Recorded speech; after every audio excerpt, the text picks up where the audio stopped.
Welcome back to the channel. It is Monday morning and we're gonna get on the Tahoe. I think I got one in the booth to spray.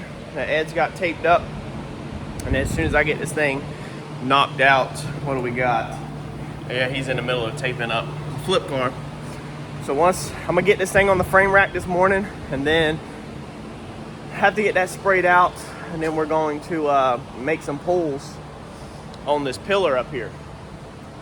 So the pillar that we talked about in the last video, we're gonna go ahead and make some pulls on it today. I'm gonna go ahead and load it up like I said this morning. All right, well, like an hour later, we are not on the frame rack. There's the Ultima on the frame rack and we're back down here. So we pulled everything out, went to pull it up on the frame rack, and our pillars, when the vehicle goes up onto there, the tops of the frame machine, where you can slide your piece up, the highest point you can pull from comes about right here in the background. So it comes about right above the dash steering wheel height. That's about is all you got. So you can't get up here. There's about another 2 feet that you would need to get up there. So then Ed came up with the idea that he said, well, you know, that's thin metal, so let's just back the Tahoe beside the frame rack and let's just use the weight of the frame rack, which is really heavy, so that it just stays sitting, and let's just pull it like that, which would work absolutely perfect. The problem is that being as the driver's side sitting just like this, is you got to back it up into that hole. The front door pretty much has to be with the farthest part of the frame rack where the pillars are, and there's not enough depth in the shop to back it up that far. So then you'd have to drag the frame rack out of the shop, you know, halfway, so you can back up beside it and you pull it. And the frame rack is super heavy, so the only way you could drag it out with a Tahoe or a truck, but then to get it back into the shop again, you would have to jack it up, put it on rollers, push it back there, jack it up, take it off rollers, get it back centered. A lot of work for one pillar. So we're not gonna be able to pull this pillar out. Thank God it's not structural, because if it was structural, I'd probably be up a creek without a paddle right now. But what I would have to do then is order I'll probably just order the whole A-pillar. So you can get them used off eBay for about $1,000 cut out, and then I'd probably just cut it out and weld another one in. Versus pulling it, or I'd have to take it somewhere that somebody had the height that they could pull it. But the problem with that is that most shops don't want to touch anything. But this situation is not that big of a deal.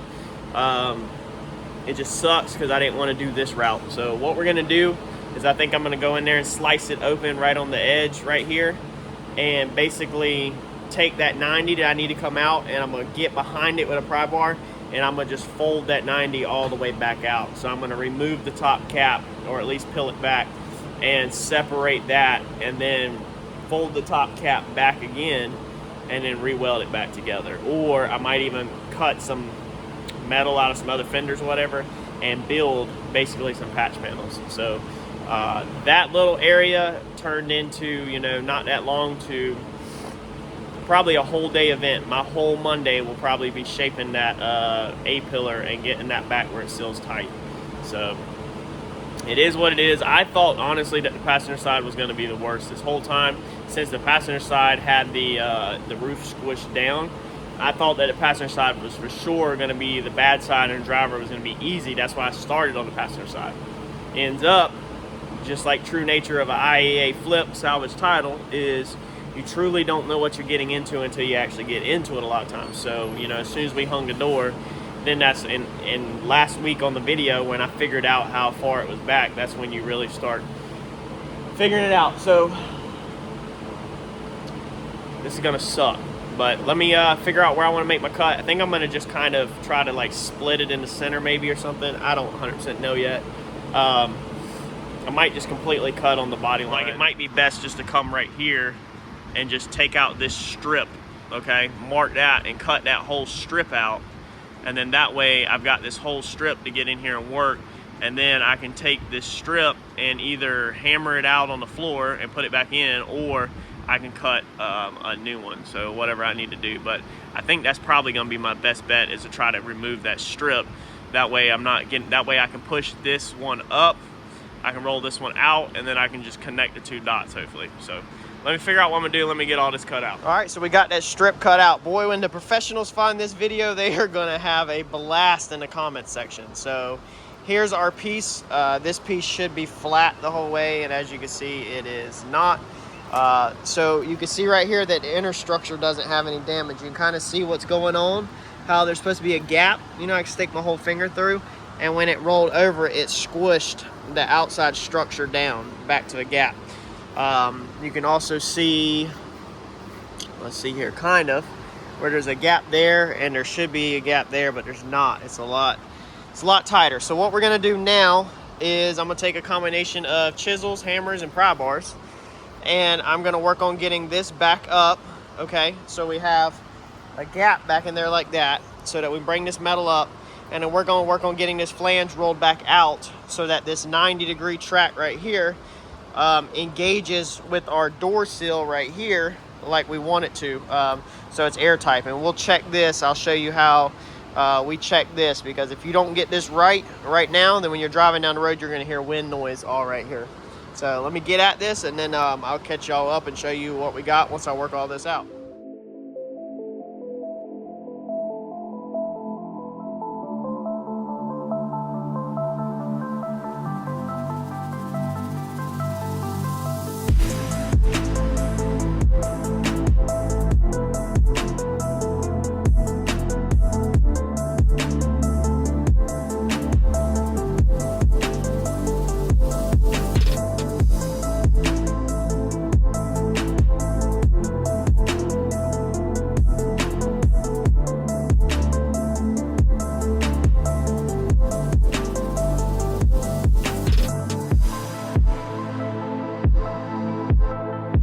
All right, so a lot of work, a ton of work, a ridiculous amount of work to get this door where I am semi-happy with it. Still not 100% happy with some of the gaps in here. This top of this door is out a little bit more than that one, as you can see on that trim. This door did take a hit here, so I think that's in. I think this door needs to be brought out, so we'll probably get the porter power back over here, bring this back door back out. Got the top where it's sitting nice and flush. The bottom on this side is a little tight down here for my likings, but take a dollar bill. You can do a lot with a dollar bill when you're fixing a door. You're actually gonna have to have a dollar bill to fix a door. So it's not touching. And I checked it with my other hands, and when I opened it, it's not touching, but it doesn't have the same gap as it does up there. I'm not looking for perfect on something like this. I'm looking to save, you know, about $10,000 on buying a vehicle. That's what the goal is here. The goal is not to fix a vehicle back to pre-accident condition, because it's not worth doing that. That's the reason why it got totaled, because in order to fix it pre-accident condition, it would have cost 75% of the value of the vehicle. If you want to go back and we go over less than one on totals, we're not doing that. We're trying to save ourselves some money. So we got all of our gaps back here. You know, we worked all of this stuff out, worked all this out. And then the way you test a door to see if it's tight is you'll take this dollar bill, okay? You'll put it in there. Let me see if I can do this one-handed. Let's see here. Okay, slam that. So the door's closed. All right, your dollar's in there. This is what, see how you got tension on it. You can hear it, okay?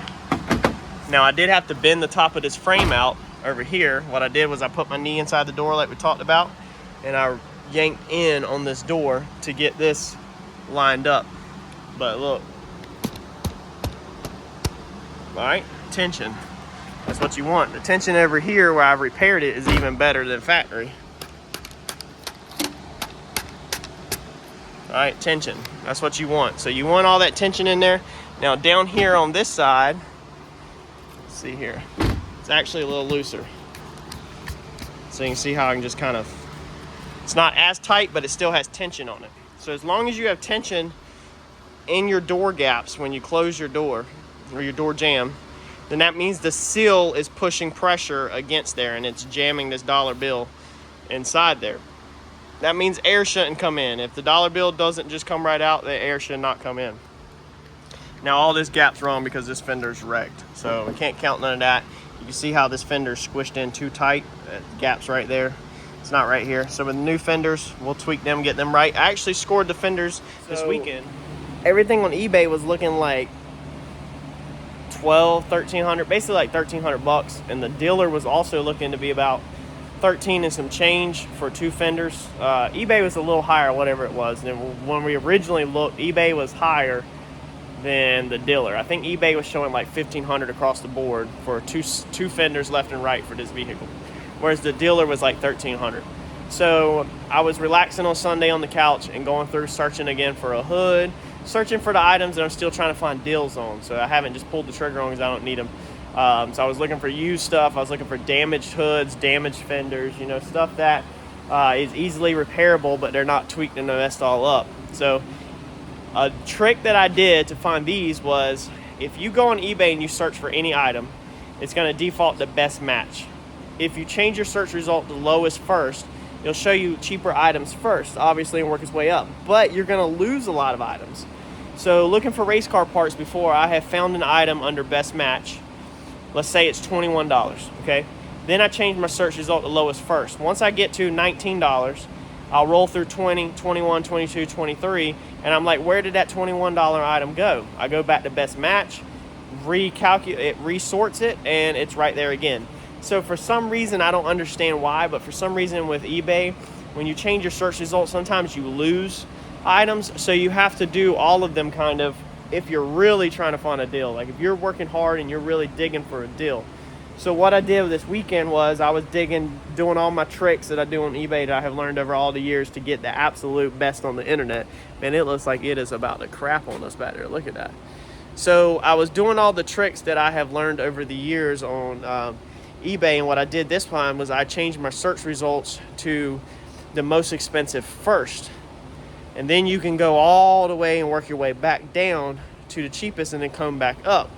So as I was coming down, I got into the 1300s for the fenders. I'm looking for the fenders. 1200, and I was getting 1100, 10, 9 for 2, and I was like, oh crap, okay, we're in gold now. You know, we've got this one now. And so then all of a sudden I was down into the 800s, and then the 2 fenders started fading away.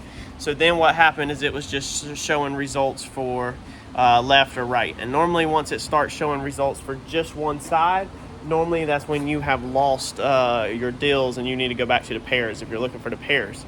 So I bumped it back up. I scored 2 fenders for this Tahoe for $800 and some change to my door, brand new aftermarket junk, Ching Chong Wu-Tang fenders, which I love.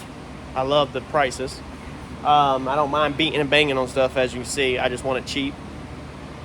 $800 some dollars to my door for 2 fenders for this thing. So that was gravy. Then I started looking at the headlights, and under best match, when you search eBay, you don't see nothing pop up for like under $1,000, $900 for one factory headlight. And so I kept digging. Long story short, I worked a bunch of different ways, and then was able to start seeing broken headlights, like it's missing all the tabs and stuff like that, scratches all over the lenses, for like $100, $100 to $200. I found a little honeypot within $100 to $200 of broken headlights. So I don't mind if your headlights have 4 tabs. You don't need 4 tabs. Most of the time you can get away with 2 tabs.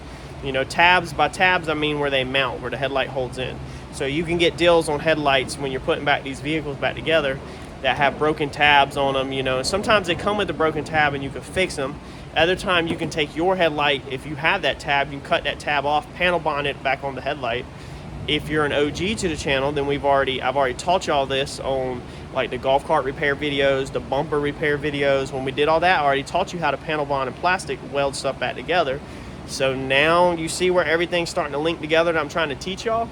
So now is where you can save the deal, you can save the money. Where the other boys are out there paying $1,000 for a headlight, you can pay $100 to $200 because you watched the channel, you paid attention, and you learned. And now you can cut your tabs off your headlight, and you can panel bond them on the other headlight, and you just saved yourself like $500, $600, $700, man. So that's how I do it. I got the fenders on the way. The headlights I held off because I didn't know if these were HID or non-HID. I'm pretty sure they're HID, but I didn't want to waste my money pulling the trigger. I can also get a set of aftermarket ones for like $200 to $300. So this one over here has water in it, condensation you can see. So what we'll probably do is we'll honestly probably just go with aftermarket, some like all smoke ones or something like that. So instead of putting one factory one back in and then still having moisture, dealing with moisture in that one. So yeah, that's where we're at. I think I'm gonna roll with the door like that and just live with it. I'm not looking for perfection. When I buy these things rolled over, I know I'm not gonna get perfection.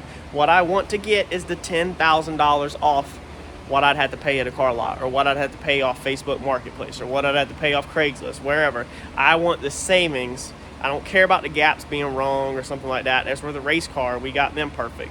Fox body, we got them perfect, you know. I don't care about that on my daily driver, that Harper's going to be throwing her french fries and nuggets all over the freaking carpet in the back seat, and, you know, my wife is going to hit everything in the freaking Walmart parking lot with the thing and ding it all up and scratch it. I don't care about that. So all I care is that we get the savings. So I'm going to get that other piece welded in, and then I'll catch back up with y'all. I got to make that piece. Well, I don't have another hood because we scrapped the other week. So the other hood I have out there is aluminum. So just take you a magnet. If you have a bunch of scrap hoods, you're trying to cut something out, make sure it's not aluminum. So I guess what we're going to do is we'll probably use one of these doors. We'll probably either use a door or we'll use this hood right here. So let me see what I want to use. All right, so I drew my piece out, traced it, and I said, well, let me just check this one. Aluminum. So a lot of these newer cars, the doors are all, the hoods are aluminum. So got a steel door. So I guess the door it's gonna be.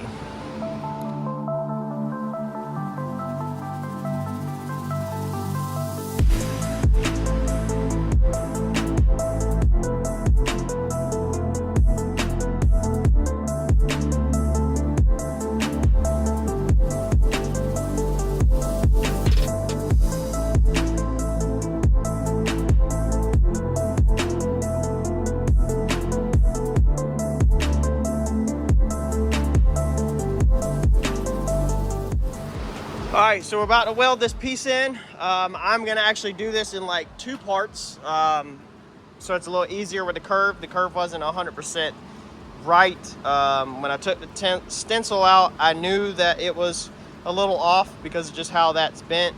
And then I traced it in the door a little wide, put it up here, and I was still a little shy. So instead of trying to fill gaps and all that, I just cut it in half and then I'll restart the second one. So I have already pre-shaped my bottom. So basically, as you can see, the curve pretty much matches on the bottom. The top is the one I don't really care about. So I weld that, and then what I plan to do is probably put a couple tacks on the inside and then go back and kind of grind the top down until I'm at the curve that I need. So I'm gonna just put some tacks in here, tack this off. We have our OSHA approved bed sheet that has fire retardant water on it.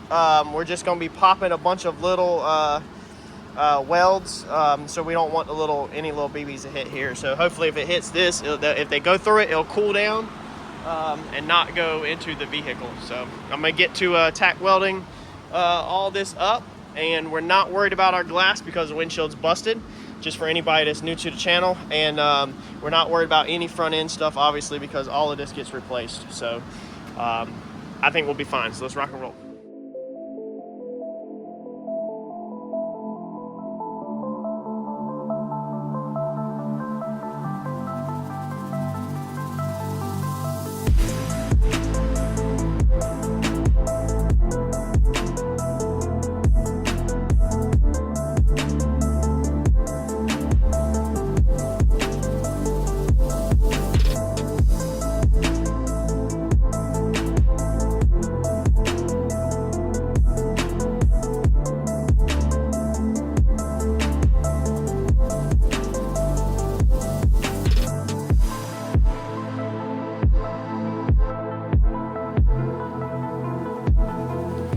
All right, y'all ready to see this mumble jumbled popcorn crap?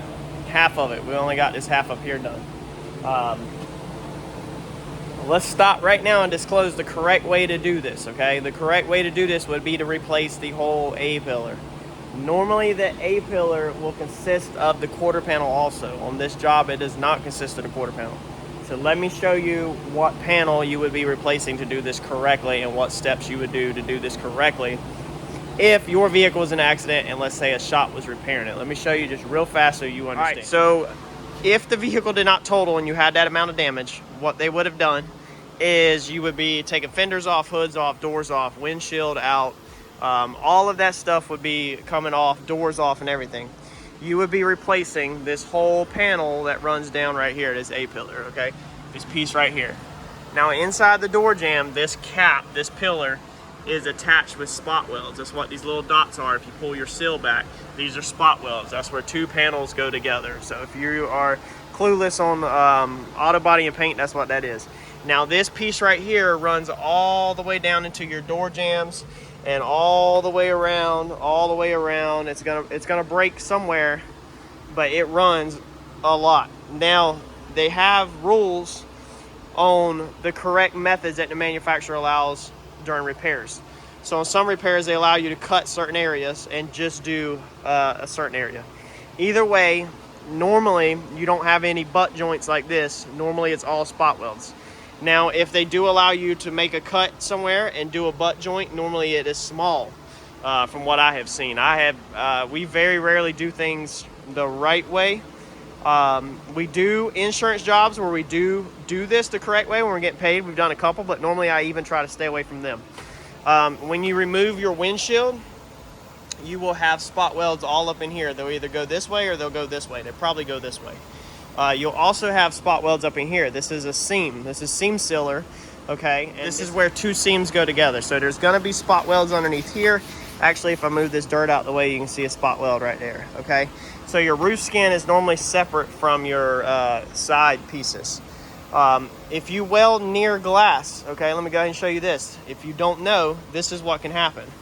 You see all these spots? Let me see if I can let you hear it. Hear that? Okay, that's what will happen with your glass. So that's the reason why it's important not to weld near glass, or to make sure you protect glass and mask it off, cover it up with something so it don't get damaged. This windshield is busted. This windshield is trash. It's coming out, so I'm not covering it up. This roof is getting repainted. It's getting body work all the way up to here. So none of this matters. The sunroof has one or two little pieces on it like that, but I don't care about sunroof. We bought this vehicle for us and we don't ever use our sunroof. I could care less about it. Normally, some of these, you could take a razor blade and scrape it with soap and water and it'll pop some of them off. But if that little tiny BB melted down into the glass, then you're gonna have pitting in your glass. Now, I destroyed the glass on my Comet, the side window. I destroyed the passenger side window by cutting with a grinder too close to it, and it was throwing sparks into the car. I'm pretty careless with my own stuff, believe it or not. And if you watched the video, like I think one of my very first videos, I showed how bad I destroyed the glass way back when I first started YouTube and we were washing the car. But yeah, that's the gifs of replacing a quarter. I mean, you would normally have this, or this piece, this whole piece right here, this inner piece inside the jamb would come apart.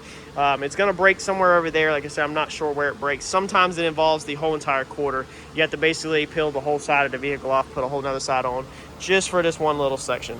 I think it's pretty stupid, but that's the way it's supposed to be repaired for safety, they say, and all that stuff. But as you can see right here, this is just the outer skin. There's no structural to this. I don't care what anybody says.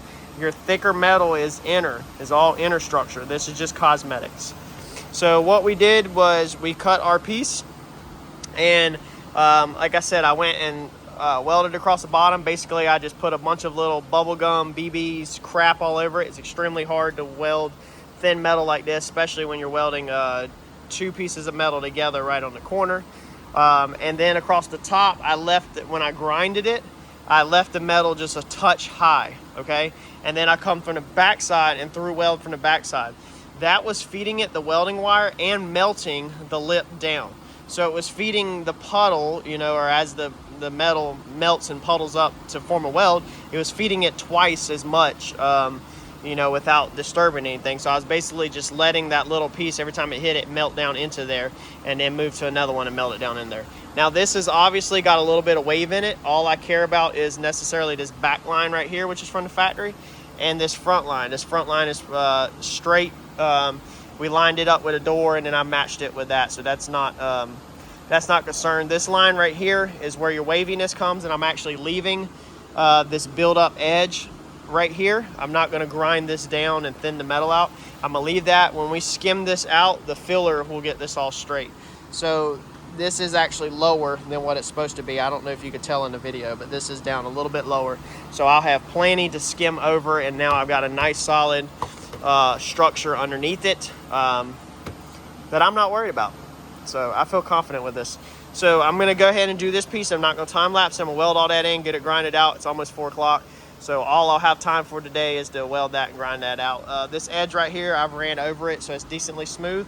But of course it gets body filler all inside here, or at least dolphin glaze gets skimmed out in here from where we were dollying on it and hammering and everything to smooth everything all out. So I'm going to keep getting at it, and then I'll catch y'all up when I'm done. All right, so we got all that welded out and grinded out. 5 o'clock. It's time to call it quits. So we'll come in tomorrow and skim coat that out. Our door should have a nice valley area in here now to seal in, so it looks like we got our angle back correct. Everything feels good. The edges are not too sharp, nothing like that. It is wavy. I mean, you can see dips in it, man. It's not straight by any means at all. I'm not pretending for it to be straight or anything. It's just some solid metal back there now that I can skim over, you know, and it has a point to it that I can roll, you know, roll it over, and everything in the door seals up tight, as you've seen with the dollar bill before we got started. So yeah, I'm happy with it. I'm glad today's over with. Big time not looking forward to today. I'm covered in freaking grinding dust.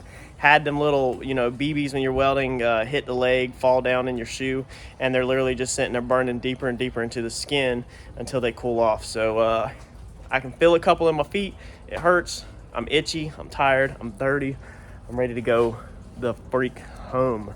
So that's gonna be a wrap for this video for today, and we will catch back up with y'all tomorrow. And tomorrow we should get all of the body work done on this side and maybe in primer. Like, comment, subscribe, share, smash that bell button. I'll catch you on the next one.